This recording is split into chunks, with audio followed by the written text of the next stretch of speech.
What is up, everyone? It's Theguyhere, and welcome to Themindhere, the bi-weekly podcast where I provide my thoughts on new knowledge I've learned, projects that I'm currently working on, and current events.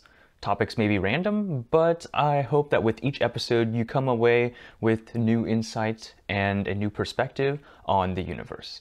Welcome to all of you who are here for the first time. If you like my content and want to see more, please consider subscribing.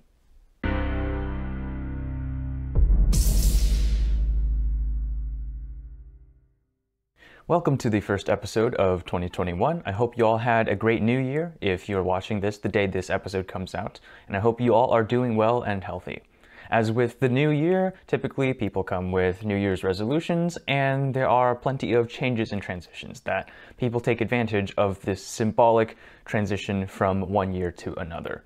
And I have done this with myself and my channel for this year. And I'll talk a little bit about this because they are pretty significant changes to the channel. One of the first things I should probably mention is the new music video that I came out with on my channel called Phase Transition. And this video marks the end of an era on this channel. So at the start of 2020, I began to experiment and seriously start doing some music production, looking into using FL Studio, and later in the year, looking into Synthesizer 5, making Vocaloid music. So it was really a year-long experiment, and at the end of this year, I've chose to close down this experiment. And although I enjoyed it very much and I really liked making all of this music, unfortunately, I have other plans and my interests sort of changed throughout the year. So I've decided that it isn't worth I'd rather spend more time on the new interest that I have, and so this music making is no longer suited for the channel. So I decided to close that down. That doesn't mean I won't be making music. If I do find something on the whim that I want to make something out of, I'll post that on the channel.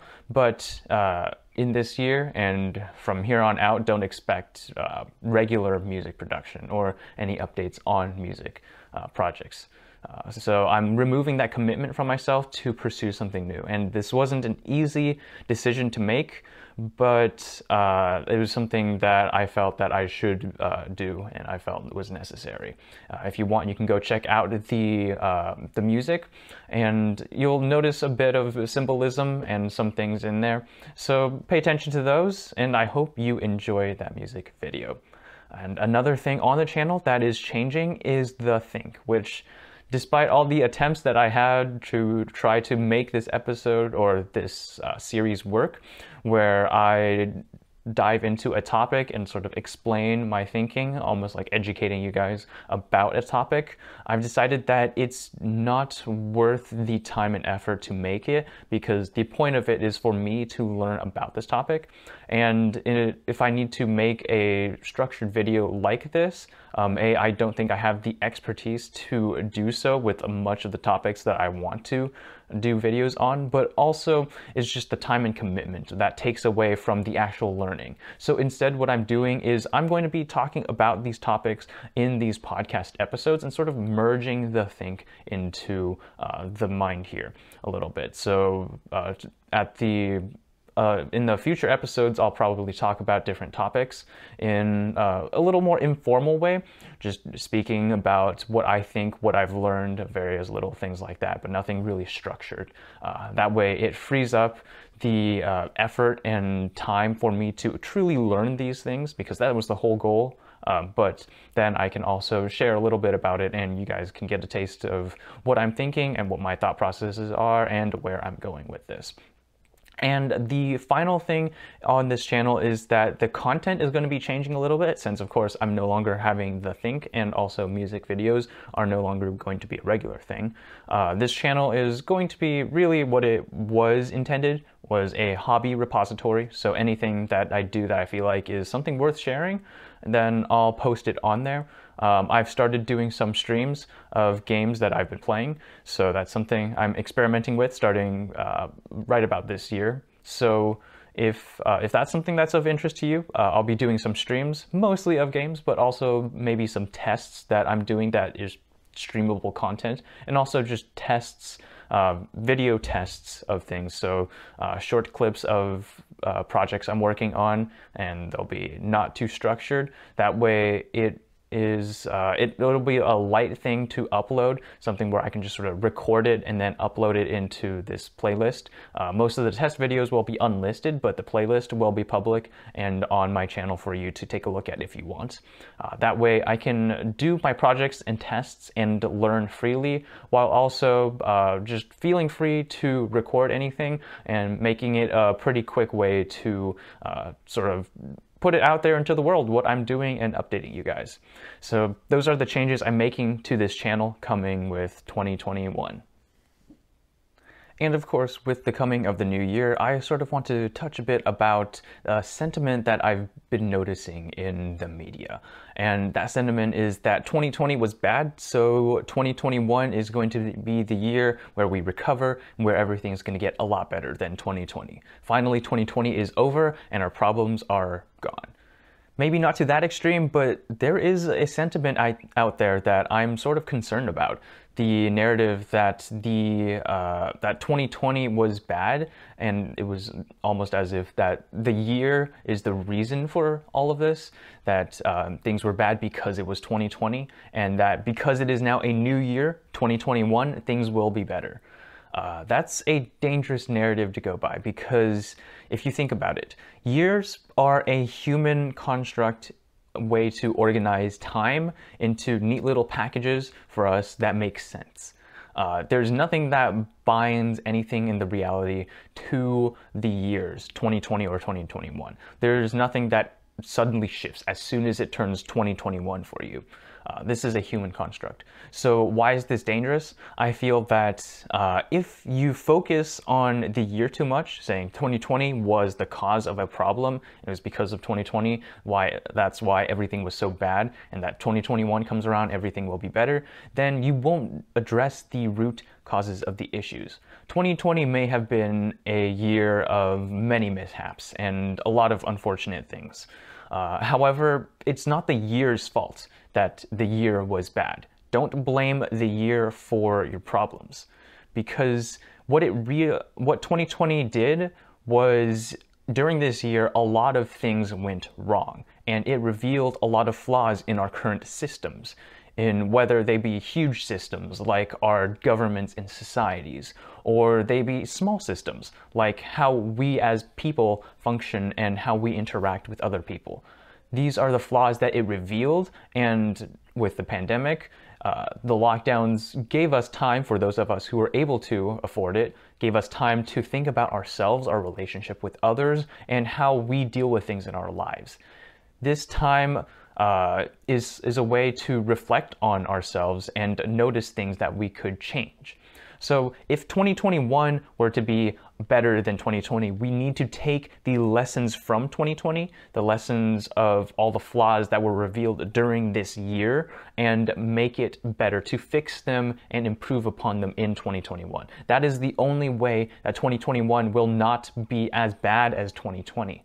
If we come in with the sentiment that, oh, it's 2021, therefore everything is a lot better, then chances are things won't get better, because you never solved the true problem, the root causes of the issues. So try not to throw your blame onto something that is merely a construct, like a year, 2020, but instead focus on what 2020, this time segment, brought us.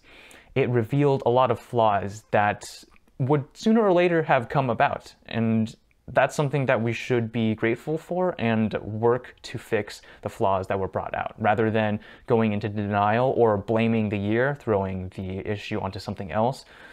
We really should take these head on and focus on changing the flaws that we have revealed from 2020.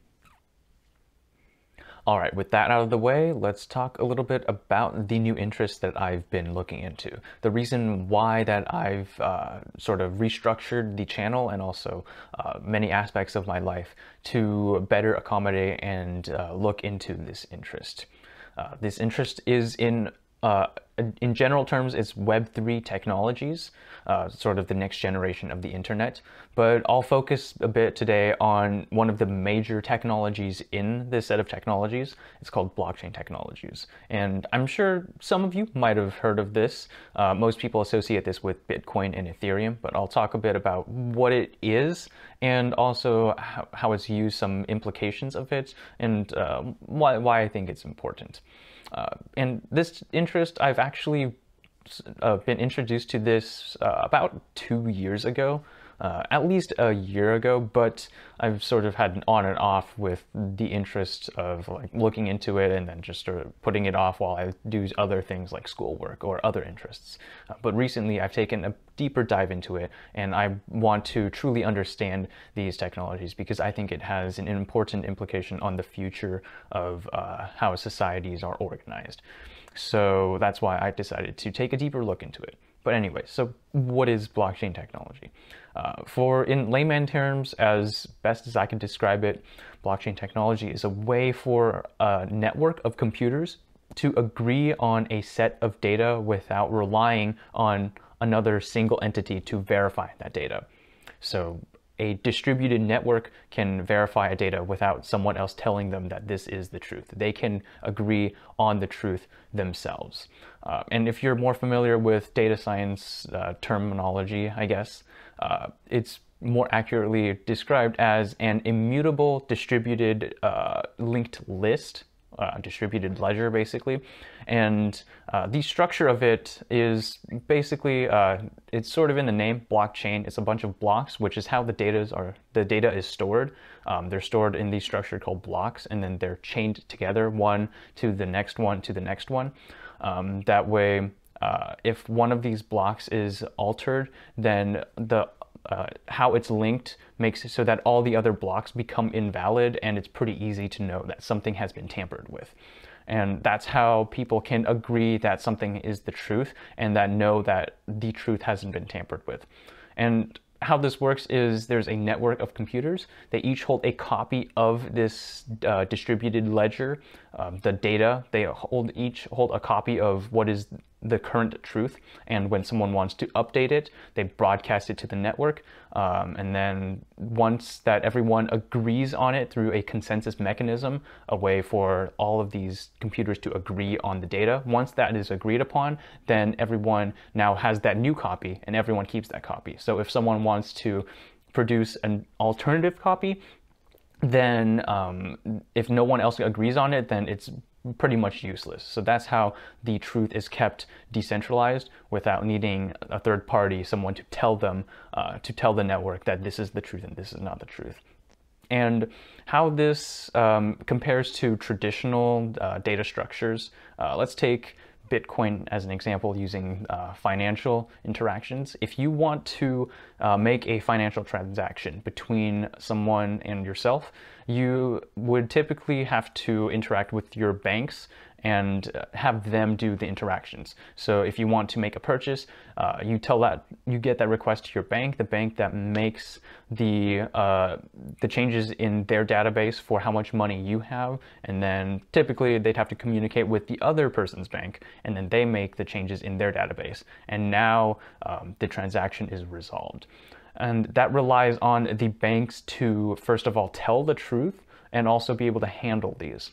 So it's relying on a centralized entity to make sure that the truth is secured and that they can handle changes with the truth when you make transactions.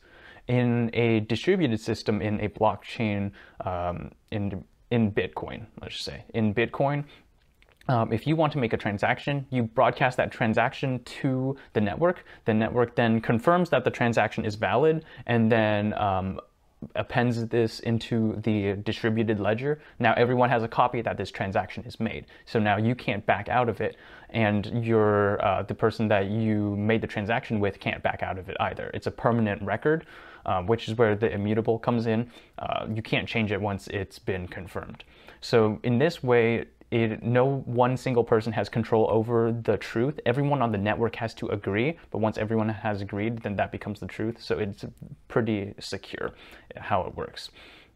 So that is how this technology works. And of course, I'm still learning about this. So if my description is off and you know more about it, please feel free to correct me in the comment section.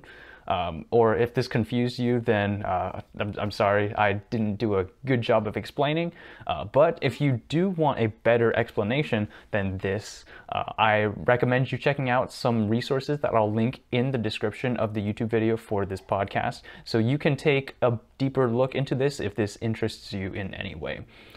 And so this is just a quick view of what stuff that I'm going into, what I'm interested in.